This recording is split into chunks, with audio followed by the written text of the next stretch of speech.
வையகம், வாழ்க வையகம், வாழ்க வளமுடன். எல்லாம் வல்ல இறையாற்றல் அனைவருக்கும் இரவும் பகலும் எல்லா நேரத்திலும் எல்லா இடங்களிலும் எல்லா தொழில்களிலும் உறுதுணையாகவும் பாதுகாப்பாகவும் வழிநடத்தியாக அமையமாக.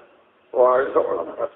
அருட்பேராற்றல் கருணையினால் உடல் நலம், மேலாயு, நிறை செல்வம், உயர்ப்புகள், விஞ்ஞானம் ஓங்கி வாழ்வு. வாழ்க வையகம், வாழ்க வையகம், வாழ்க வளம். வாழ்க வையகம், வாழ்க வையகம், வாழ்க வளமுடன். அன்பு, அறம், அமைதி, இந்த 3 அம்சங்களை பற்றி சில நிமிடங்கள் நாம் சிந்திப்போம். அன்பு வேறு சிவம் வேறு என்பர் அறிவிலர். அன்பே சிவமாய் ஆனதை அறிகிலர். அன்பே சிவமாய் ஆனதை அறிந்தபின் அன்பே சிவமாய் அமர்ந்திருந்தாரே என்கிறார் திருமூலர். அல்லாஹ் அன்பும் கருணையும் மிக்கவர். யாரிடத்திலே அன்பும் கருணையும் இல்லையோ அவரிடத்தில் அல்லாஹ் குடியிருப்பது இல்லை என்கிறது திருக்குரான். அன்பே கடவுள் என்கிறது பௌத்தமும் கிறிஸ்தவமும். மதத்தின் மீது வைத்த அன்பு பக்தியானது. ஆரம்ப காலங்களிலே மரத்தை வழிபடத் தொடங்கினான். அதுவே பிற்காலத்திலே மதம் தோன்றுவதற்கு மூலமாகியது. இப்படி மதத்தின் மீது வைத்த அன்பு பக்தியானது. மனிதன் மீது வைத்த அன்பு பாசமானது. ஏழை மீது வைத்த அன்பு கருணையானது. இதயம் மீது வைத்த அன்பு உண்மையானது என்றார் கவிஞர் ஆத்மநாதன். அப்போ இதயம் மீது, நம்முடைய ஆத்மா மீது வைக்கின்ற அன்புதான் உண்மையானது, நிரந்தரமானது, நாம் அடைய வேண்டியது. பொதுவாக மக்கள் தாய் தந்தை, வாழ்க்கை துணை, குழந்தைகள், உறவு, நட்பு இவர்களை நேசிப்பது எல்லாமே அன்பு என்று நினைக்கிறார்கள். ஆனால் சற்று கூர்ந்து ஆராய்ந்து பார்க்கின்ற போது இவையெல்லாம் பந்தம், பற்று, பாசம், நட்பு என்ற எல்லைக்கு உட்பட்டவை. ஆனால் அன்பு என்ற அற்புதமான ஒரு பண்புக்கு எல்லை கிடையாது. எல்லையில்லாத தெய்வத்தன்மை வாய்ந்தது. அதன் வெளிப்பாடு எல்லாரும் எல்லாமும் பெற வேண்டும், இங்கு இல்லாமல் இல்லாத நிலை வேண்டும் என்று பிரார்த்திக்கின்ற பரந்த மனம் தோன்றும்.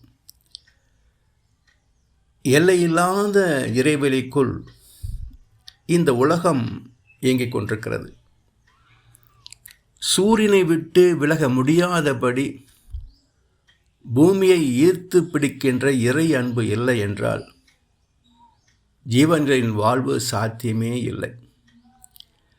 ஜீவன்களில் அன்பு வெளிப்படுவதால் துன்பப்படுகின்ற ஜீவன் மீது இயல்பாகவே ஒரு அனுதாபம், கருணை வெளிப்படும்.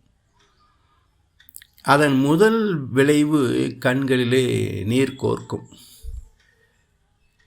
மேலும் எந்த ஒரு ஜீவன் துன்பப்பட்டாலும் அதை தனது துன்பம் போல் பாவித்து வருந்துவதும், அந்த துன்பத்தை நீக்க வேண்டும் என்ற கருணை வெளிப்படுவதும் இயல்பு. வாடிய பயிரை கண்டபோதெல்லாம் வாடினேனே என்ற வள்ளலாரின் வாக்கு இந்த இறை அன்பின் மலர்ச்சிதானே.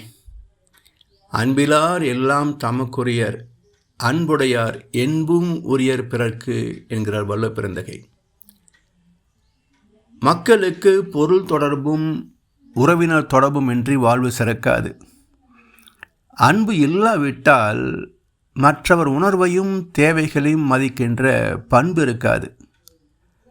அன்பிருக்கும் மனதில் சுயநலம் இருக்காது. சுயநலம் ஆட்கொண்ட மனதிலே அன்பு இருக்காது. பகிர்ந்தளிக்கின்ற பண்பும் தலைமறைவாகி முடிந்தவரை பிறர் பொருளையும் பறித்து தனதாக்கிக் கொள்ளுகின்ற ஒரு விலங்கு குணமும் தோன்றலாம். ஆனால் அன்புள்ளவர் தன் உடலாற்றல் உழைப்பினால் ஈட்டிய பொருள், தன் அறிவால் பெற்ற அனுபவங்கள் எல்லாவற்றையும் பிறர் கழித்து அவர்களது வாழ்க்கை மேம்பட தொண்டாற்றுவார்கள். ஊற்று நீர் ஜீவராசிகள் வாழ்வதற்கும் வளர்வதற்கும் துணையாகிறது. அதே போல அன்பு என்ற இறைத்தன்மை இன்ப ஊற்றாய் பெருகி அனைத்து உயிர்க்குள்ளும் பரவி எங்கும் நிறைந்த திருவருளாக அமைந்திருக்கிறது. ஒரு புலி மானை அடித்து தனக்கு உணவாக்கிக் கொள்கிறது. அது அன்பு என்று சொல்ல முடியாதல்லவா? ஆனால் புலிக்கு மான் குட்டி மேல் அன்பு கிடையாது என்றாலும் புலி தனது குட்டியை நேசிக்கிறது அல்லவா? எனவே அன்பில்லாத ஜீவனே கிடையாது. ஆனால் அந்த அன்பு தன் இனம், தன் குடும்பம், தன் சந்ததி என்று எல்லை கட்டிய நிலையில் தரமிழந்து பந்தமாகிறது. எனவே சக மனிதர்களை மட்டும் அல்லாது விலங்குகளை கூட நேசிக்க முடியும் என்பது சான்றோர்களின் வாழ்க்கை அனுபவம். கவிஞர் கண்ணதாசன் சொல்வார், பழகும் வகையில் பழகி பார்த்தால் பகைவன் கூட நண்பனே, பாசம் காட்டி ஆசை வைத்தால் மிருகம் கூட தெய்வமே என்பார். எல்லோரும் இன்புற்றிருக்க நினைப்பதுவே அல்லாமல் வேறொன்றும் அறியேன் பராபரமே என்று தன் உடல், உயிர், ஆற்றல், அறிவு அனைத்தையும் சமுதாயத்திற்கு அர்ப்பணித்து இன்புற்றவர்கள் மகான்கள். அன்பின் வழி அது உயிர்நிலை, அஃதிலார்க்கு என்புதோல் போர்த்த உடம்பு என்றார் வள்ளுவ பெருந்தகை. அன்பின் வழி அது உயிர்நிலை, அன்பு இலார்க்கு என்பு தோல் போர்த்த உடம்பு என்கிறார். அதாவது அன்பின் வழி அது உயிர்நிலை என்றால் இந்த உலகம் தோன்றியதற்கும் உயிர்கள் தோன்றியதற்கும் மூலமானது இறைவனுடைய அன்பும் கருணையும் தான். எனவே அன்பின் வழியாகத்தான் உலகம் பிறந்தது, உயிர்கள் மலர்ந்தன. எனவே அன்பே அனைத்துமாக மாற்றம் பெற்றதால் மனிதனாக பிறந்தவர்கள் தம்முள் உள்ள அன்பை உணரவில்லை என்றால் அது எலும்பு மேல் தோல் போர்த்திய ஜடம் தானே என்று கேட்கிறார் வள்ளுவ பெருந்தகை. இந்த வாழ்க்கை வாழத் தெரியாமலேயே வாழ்ந்து சாக விரும்பாமலேயே சாகின்ற அவலமாகத்தானே முடியும். அது மட்டுமல்ல, அறத்திற்கே அன்பு சார்பு என்ப அறியார் மரத்திற்கும் அஃதே துணை என்கிறார். அதாவது நல்ல உறவு, நட்பு, நற்காரியங்களுக்கு மட்டுமே அன்பு துணை செய்யும் என்று பொதுவாக நாம் நினைக்கிறோம். அறத்திற்கே அன்பு சார்பு என்ப அறியார் மரத்திற்கும் அஃதே துணை, பகையை வெல்வதற்கும் அன்புதான் துணை என்கிறார். அன்பின் வெளிப்பாடே அறச்செயல் என்று பொதுவாக சொன்னாலும் ஆழமாக சிந்தித்து பார்க்கின்ற போது பகையை வெல்வதற்கும் அன்புதான் துணை என்பதை கவிஞர் வாலி ஒரு பாடலிலே சொன்னார். ஆத்திரம் கண்ணை மறைத்திடும் போது அறிவுக்கு வேலை கொடு, உன்னை அழித்திட வந்த பகைவன் என்றாலும் அன்புக்கு பாதை விடு, கத்தியை தீட்டாதே உந்தன் புத்தியை தீட்டு என்றார். எனவே பகையை வெல்வதற்கும் அன்புதான் மிக பெரும் சக்தி என்கிறார்கள். தீய எண்ணமே சொல் செயலாக மலர்ந்து இந்த அனுபவங்கள் ஆத்மாவிலே பதிந்து காலத்தால் வெளிப்பட்டு அதற்கு உரிய நிகழ்ச்சியின் மூலமாக சுக துக்கத்தை தருகிறது. அதற்கு கருவியானவனை எதிரியாக பாவிக்காமல் என்னுடைய பாவத்தை போக்கி என்னை புனிதப்படுத்த வந்த ஒரு ஆத்மா என்று நினைக்கின்ற போது அங்கே துன்பம் அளிப்பவர்களுக்கும் நன்மையே செய்யக்கூடிய அன்பு வெளிப்படும். அதாவது வள்ளுவ பெருந்தகை இன்னா செய்தார்க்கும் இனிவே செய்யாக்கால் என்ன பயத்ததோ சால்பு என்று சொல்கிறார் அல்லவா? அப்போது இறைத்தன்மை மிக்க அன்பாக நாம் மாற்றம் பெறுகின்ற போது அந்த தெய்வத்தின் அன்பிலே எந்த ஜீவனையிலாவது குறை இருக்கிறதா பாருங்கள். அதாவது நல்லோர்க்கும் தீயோர்க்கும் தாகத்தை தீர்க்கின்ற தண்ணீரைப் போல நல்லவனுக்கும் தீயவனுக்கும் அன்பு காட்டுவது தானே தெய்வத்தின் இயல்பு. அதுபோல அப்படிப்பட்ட பண்பை பெறவில்லை என்றால் சான்றோன் என்று சொல்லிக்கொள்வதிலே அர்த்தமில்லை என்கிறார் வள்ளுவப்பெருந்தகை. எனவே துன்பத்தை தருபவருக்கும் நன்மையே செய்யக்கூடிய அன்பு வெளிப்பட வேண்டும். அப்படி இல்லாமல் வேறு காரணத்தால் ஒருவன் துன்பம் தர முனைந்தாலும் அன்பின் வெளிப்பாட்டினால் அவன் துன்பம் அளிக்காமலும் தவிர்க்கலாம். மாறாக நமக்கு நன்மையே செய்யக்கூடிய வாய்ப்பாகவும் அது தரம் மாறலாம். எனவே அன்பின் வழி அறம் மட்டும் அல்ல, பகைக்கும் அன்பே, பகையை அழிக்கின்ற தன்மைக்கும் அன்பே துணை. இந்த அரணை அரண் சொல்கிறோம் இல்லையா? இந்த அறத்தை யார் வகுத்தார்கள், ஏன் நமக்கு அவசியம் என்பது ஒரு நுட்பமான ஒரு சிந்தனை. வள்ளுவப்பெருந்தகை கடவுள் வாழ்த்து, வான் சிறப்பு, நீற்றார் பெருமை, இந்த 3 அதிகாரங்களுக்கு பிறகு அரண் வலியுறுத்தல் என்று 4ஆம் அதிகாரத்தை அமைத்திருக்கிறார். காரணம் என்ன என்றால், தெய்வத்தை அறிந்து தெய்வ நீதியை உணர்ந்து வாழ்கின்ற போது நமக்கு அப்பாற்பட்ட ஒரு இயற்கை வளம் அவசியம். நீரின்றி அமையாத உலகு. அதன் பிறகு சான்றோர் பெருமக்கள், நீற்றார் பெருமக்கள் இந்த அனுபவத்தை கொண்டு மக்களுக்கு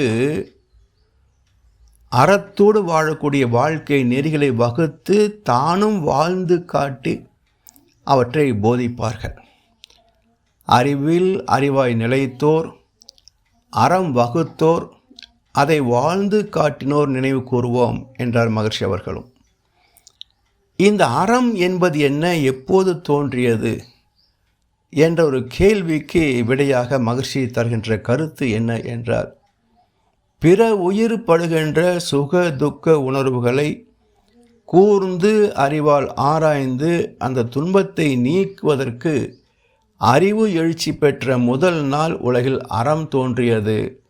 அதை வளர்த்தவர்கள் பெயரால் உலகில் மதங்கள் தோன்றின என்று அற்புதமான கருத்தை தந்திருக்கின்றார். ஒரு ஜீவன் படுகின்ற, அதாவது நம்மால் அல்லாது ஏதோ காரணத்தினால் துன்பப்படுகின்ற ஒரு ஜீவனுடைய அந்த துன்பத்தை நீக்க வேண்டும் என்று நம்முடைய அன்பு எழுச்சி பெறுகின்ற போதுதான் உலகத்திலே அறம் தோன்றியது என்கிறார் மகர்ஷி அவர்கள். இதன் வெளிப்பாடு 3 வகைகளிலே அமையும். யாரோ ஒரு ஜீவன் துன்பப்படுகிறார் என்றால் அவருடைய துன்பத்தை நீக்குவதற்கு 3 வகையான பொருட்கள் அவசியம், 3 வகையில் உதவிகள் அவசியம்.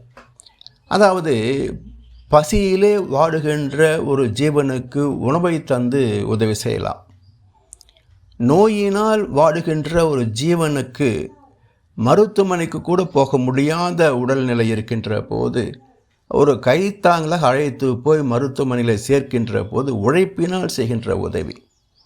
வாழ்க்கை சிக்கல்களை எப்படி தீர்வு செய்வது என்று வழி தெரியாமல் பித்தம் பிடிக்கின்ற நிலையில் இருக்கின்ற ஒரு மனிதனுக்கு இந்த சிக்கலுக்கு இது தீர்வு என்று வழிகாட்டுகின்ற தத்துவ ஞானம் அல்லது நாம் பெற்ற அனுபவத்தின் சாரத்தின் வழியாக ஒரு அறிவுரை.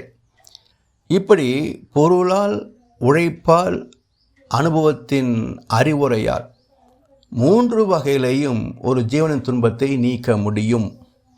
இது ஈகை என்ற கோட்பாடு. இப்போது இந்த ஈகையின் மறுபக்கமாக பார்க்கின்ற போது, ஏதோ துன்பத்தினால் வருந்துகின்ற ஜீவனுக்கு நான் உதவி செய்தேன் என்கின்ற போது இதன் மறுபக்கம் என்ன? என்னால் எந்த ஜீவனும் துன்பப்படக்கூடாது என்பதாகத்தான் இருக்கும். அதை ஒழுக்கம் என்கிறார் மகர்ஷி அவர்கள். தனக்கோ பிறருக்கோ தற்காலத்திலேயோ பிற்காலத்திலேயோ உடலுக்கோ மனதுக்கோ நன்மையே தருகின்ற எண்ணம், சொல், செயல், ஒழுக்கம் என்று புண்ணியத்திற்கும் அறத்திற்கும் ஒழுக்கத்திற்கும் ஒரு சாமியத்தை வகுத்தார் வேதத்தின் மகர்ஷி அவர்கள். இந்த ஈகையையும் ஒழுக்கத்தையும் செயல்படுத்துகின்ற வாழ்க்கை முறை கடமை என்றாகும். இப்படி ஒழுக்கம், கடமை, ஈகை மூன்றும் இணைந்த ஒரு வாழ்க்கை தான் அற வாழ்க்கை என்று சொல்லப்படுகிறது. இப்போ அன்பும் அறனும் உடைத்தாயின் இல்வாழ்க்கை பண்பும் பயனும் அது என்கிறார் வள்ளுவப்பெருந்தகை. அன்பும் அறனும் உடைத்தாயின் இல்வாழ்க்கை பண்பும் பயனும் அது. அப்போ ஒரு மனித வாழ்க்கையின் பிறப்பின் நோக்கம் என்ன என்றால் அன்பும் அறனும் உடைத்தாயின். அதாவது அன்பு இருக்க வேண்டும், அறம் காக்க வேண்டும். இந்த இரண்டும் இருக்கின்ற போது ஒரு வாழ்க்கையின் பண்பும் பயனும் அது என்கிறார். அதாவது என்ன பயன் அதில் கிடைக்கிறது என்றால் ஒரு நலமான உடல், அமைதியான மனம், நிறைவான பொருள், நல்ல உறவு, நட்பு, 16 வகை பேர்களும் நிறைந்த சந்ததிகள். இப்படி ஒரு அற்புதமான வாழ்க்கை அமைத்து தருவது அறம். அந்த அறத்தின் வெளிப்பாடு ஒரு அமைதி. அமைதியின் முழுமை பேரின்பம். துன்பத்தை தவிர்த்து இன்பத்தை துய்த்து அமைதியில் லயித்து பேரின்பத்தை துய்ப்பதே ஒரு நிறைவான, முழுமையான, வெற்றிகரமான ஆத்மா சார்ந்த வாழ்க்கை. அந்த அமைதியை நாம் எங்கே, எப்படி பெற முடியும்?